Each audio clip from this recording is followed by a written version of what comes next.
It is time now, however, to stop whatever it is that you're doing. Stop! Just stop. Put down your phones, put down everyone, because the man of the day himself, Mr. Duane Stephenson, we are about to interview him right now. He is here on the line. If you don't know about Duane Stephenson, I don't know where you've been, to be honest. Well, you're definitely not a fan of this show because we play him all the time. His first album from Town was released in 2017 and was included in the Billboard 6 Essential Albums, which is a huge thing. In 2014, he performed at Rebel Salute. Rebel. Heno and I have played that clip of Rebel Salute I don't know how many times on this show. And his third album, Dangerously Roots, Journey from Town, took 2 years to record, and for me that's normally a sign of a really good piece of work, right? But it has artists like Taurus Riley, Luton Fire and I-Octane, and Dangerous Roots also entered the Billboard top reggae album charts at number 6 and then rose all the way through to number 4. What a huge accolade. We have him on the phone right now. Heno.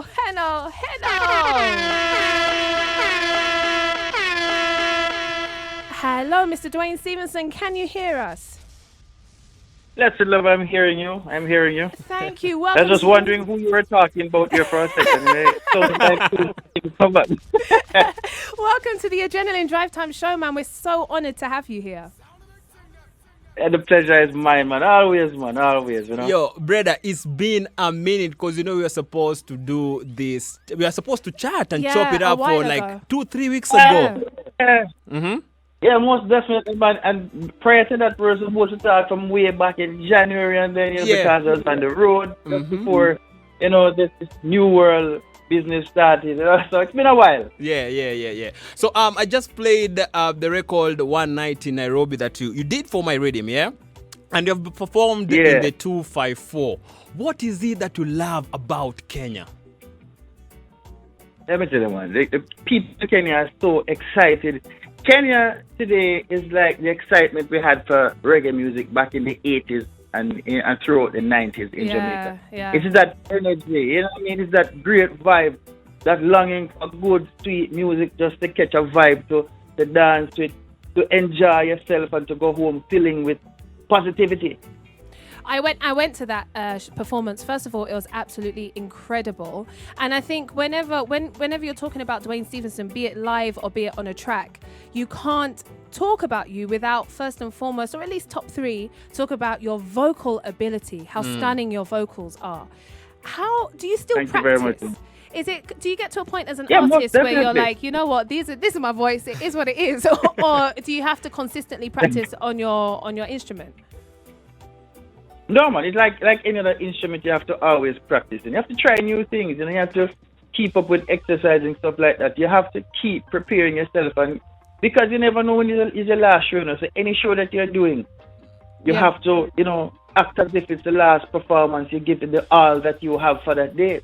Until the next day, then you give it the all that you have for that day. Yeah. You know what I mean? So it's definitely a constant thing of, preparedness. Actually, what shocked me when I saw you live is because that was the first time in the 254 that I'd seen you, and I'd always known that your vocals are crazy on the track, and I always get scared when I see someone who I admire and I listen to and I think, wow, they're incredible. I get scared seeing them live because often you see people who you don't even realize had a whole heap of work done to their songs, but seeing you live and seeing your vocals even better on stage than you see them on disc is just, I think that's a very rare thing in the world that we live in now, 2020, where there's so much work, mixing, mastering that can be done to tracks. Yeah, well, firstly, that starts with the producer. If you're in Dean Fraser's studio, you have no choice but to bring it 100% every time. You have to, there's no shortcut. With Mr. Fraser, there's no shortcut. I remember in the early days with the Taurus, there's many times we record a song, and we thought it was personal. It was done to the best that we can. Yeah. And after listening, say, yeah, that's great, man, that's great. All you have to do is just, learn it properly now and come back tomorrow. So, yeah, but, part of it too is just the energy that you get from the people. I absolutely love 100% to be in front of the fans, supporting, that energy that you get from them is, it can't compare to anything else.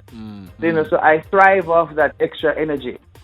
For real, for real. So, brother, you've just mentioned Mr. Taras Riley, that, you know, you and him on Dean Fraser's studio and all that. You have a record called Ghetto Religion that has been tearing down the 254 for a minute. What's your relationship with Taras Riley?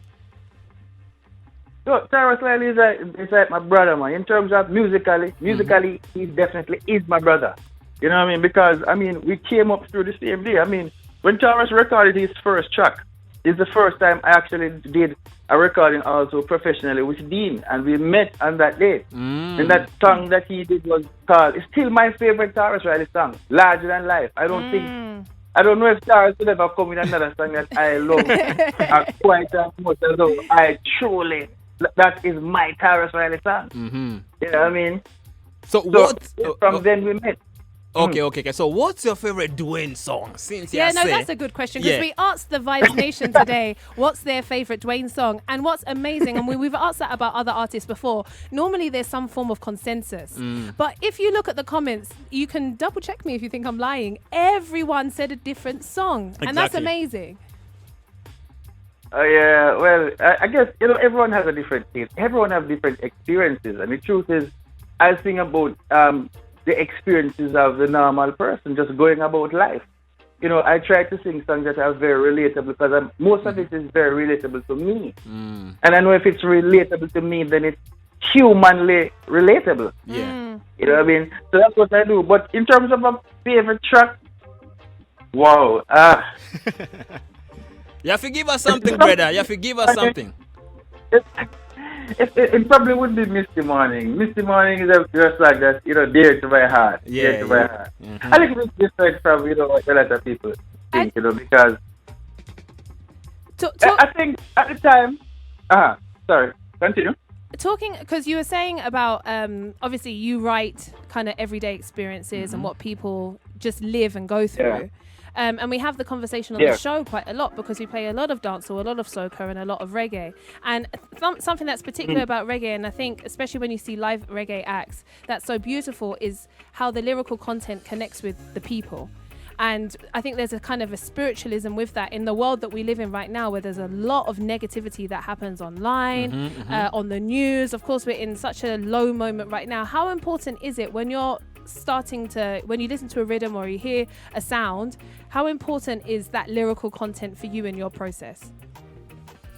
For me, it's very, very important to me, because, you know, I've always jokingly said way back in the days that, you know, I might just go around and end up being a successful writer before ever recording a song that people truly listen to. And that eventually happened, and it was very funny to me. So the lyrical content to me has always been most paramount. You know what I mean? For me, it's just taking all the expressions in life and just putting it into words so people can rock to.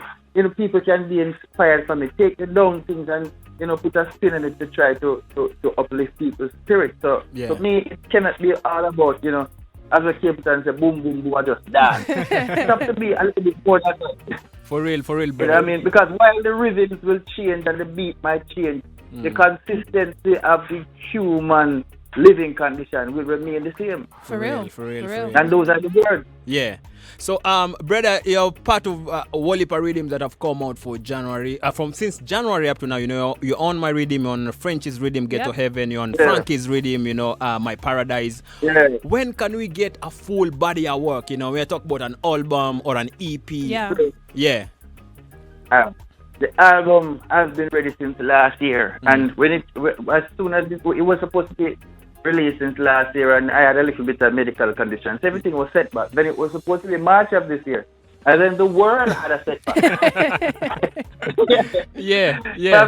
So right now we're just trying to revitalize the booth, and as soon as we're trying to do that by the end of next week, so we can finally get a date set, we start putting out the musical content. Of course, you know, you'll have first and then that, because, you know, our thing already, you know, especially Heno, where, you know, as soon as the music ready, put it through that vein and send a musical dub, because you know the thing. So but it's been in the works too. The album will be called Exile to Jedi. Yep. And it's been done. It's been done for a while. As a matter of fact, it got to the point, you know, where I was seriously thinking of putting 2 new tracks on it just to kind of capture what is going on for today. Yeah.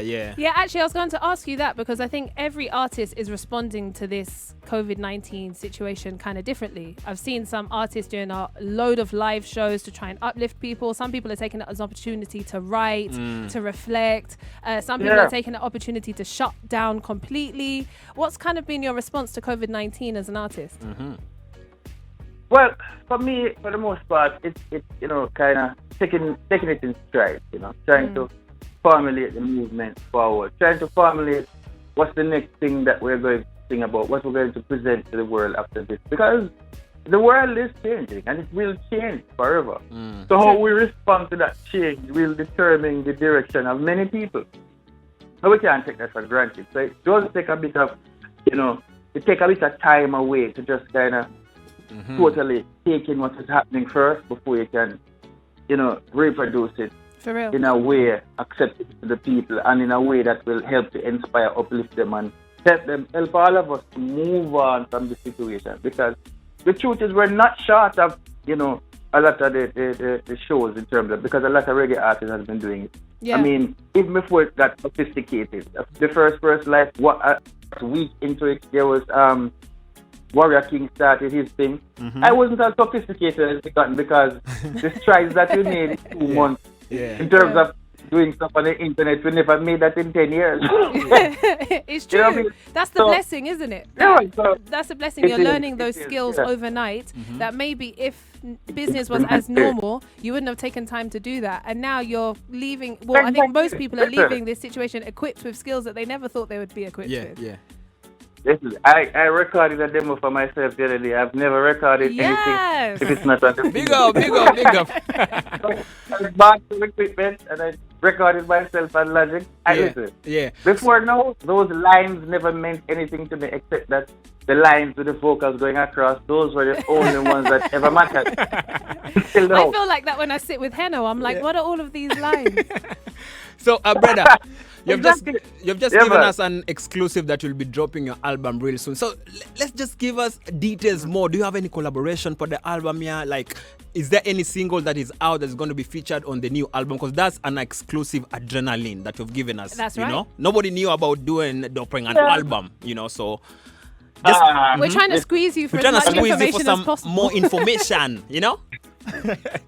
Well, actually, I brought there's a new singer out of Jamaica. She's always been a great writer, but she's seriously embarking on her career now. Sharita Lewis.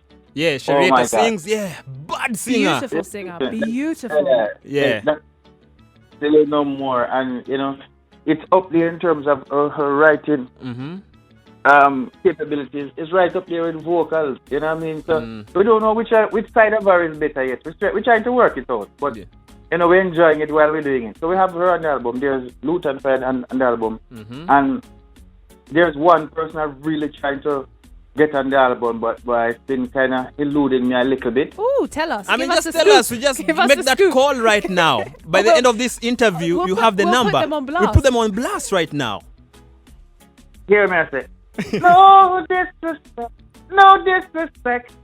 But I can't really say it.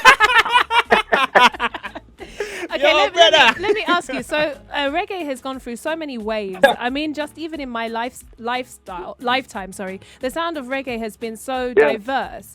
Now you're seeing this new wave that seems to be kind of like celebration of an old sound, but kind of a modernized. And you think of like the Lilo Ikes, the Savannahs, this new. How are you feeling about this kind of resurgence or resurgence of reggae music? Well, you know what? Different generations will come with their sound and their feel, and this is just the vibe of this generation. I'm sure, in a short while we might get something else, but I'm totally enjoying right now the fact that, especially that there's so many women moving in this positive direction. It's so much more of a powerful standing. Like, we didn't need but some woman and Lady G and them people and the thing, and now we have them. Yeah, man. You've got, even just without thinking hard. We have a new generation. Without even thinking hard. Exactly. Akaya, Savannah, Naomi Kwan, Lila Ike. There's so many people just doing some awesome things. John 9. Yeah, man. You know what I mean? So it's very nice. It's very nice, and I mean, I'm very excited for listeners of reggae. You know what I mean? Because it's always good when you have a fresh sound, and you can re-fall in love with the whole genre and thing, and just a different energy. Yeah, for real. You know what I mean? Yeah. 100%. Yeah. Because now a lot of people can enjoy the music, and them daughter and them young son can enjoy it right along with them. Yeah, true. Generational music. Yeah, man. So finally, grandma and the granddaughter figure out a way to exist in the same party. I like that. The same party. I'm going to start partying with my grandma. So before we let you leave, King, we know, so we just woke you up, just give the massive them social media and just a little a cappella if your voice is, it's on point, because it's in the morning back where you're in. So just give them a little a cappella so that them know say it's a live thing, and a recorded thing. Because a lot of people are doing pre-recorded, right? Yeah, a lot of people we're not doing that. We work Duane Stephenson to do as an interview, so yeah, just make them know say a live thing this. Dread it them cause it's a call the youth man law. Dread it say youth you got to know your past. Cause dread it a lion and rule over Zion. Dread it a lion, conquering lion. Yeah. Yes, I am.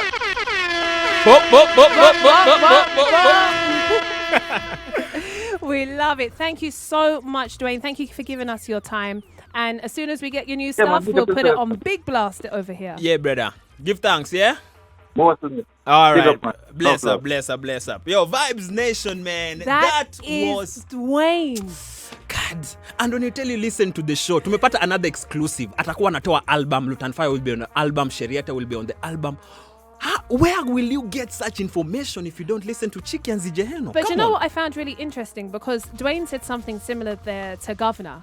Because Governor said the same thing, that when he was thinking of his new album, he was thinking, how do I make music that I can listen to with my grandma across. And I'm liking that, because I feel like there has been a bit of a divide. You've got the dancehall artists getting more and more explicit, and then I think you've got the reggae artists now who are just trying to bring it all the way back into the other direction, and both can exist together. I mean, sometimes it's nice to brack it off and then put down the knives all in one party, in one dance, or leave the knives at the door. Exactly, then brack it down. Yeah, exactly. Mm-hmm. So I'm loving it. Thank you so much, Duane, and thank you to everyone who tuned in. Hello, man, what an amazing show it's been today. Super show. I'm super excited, first of all, because I'm excited because I'm a musical junkie. So when I get such exclusives, same. Now I have to text Duane on the sideline. Yo, brother, you have to send that Lutan Fire tone. You have to send that rhythm. You have to send that. But yeah, Vibes Nation, thank you very much. That's so creepy. For all your comments, manzi watu wamesema mango za Duane and all that. I think tomorrow maybe we can just do a 15-minute set of Duane. Let's do it. Because time imetukata and we had to speak to Duane. Tulimwamsha manzi alikuwa Jamaica, tukamwamsha akafanya interview na sisi. So yeah, give thanks for. But you were going to say, what's your favorite Duane song? Oh, my favorite Duane song is, trust me or not, Augustown. Oh, I know my gosh, it's common, but the words and what he expresses on that record, I think it's an anthem for every ghetto youth. Everybody, not even ghetto youth. The thing that I struggle with choosing between Rastafari and Put Down the Knives. Yeah. Rastafari because of the vocals on it, man. Duane's vocals on Rastafari, next level. Hear me when I cry. Send those angels. It's too much. And Put Down the Knives. Yeah. I mean, I'm all about that kind of a movement, sending out positivity, sending out good vibes, sending out good energy, and that song does that. So I love it. Vibes Radio, we rule the nation in this generation.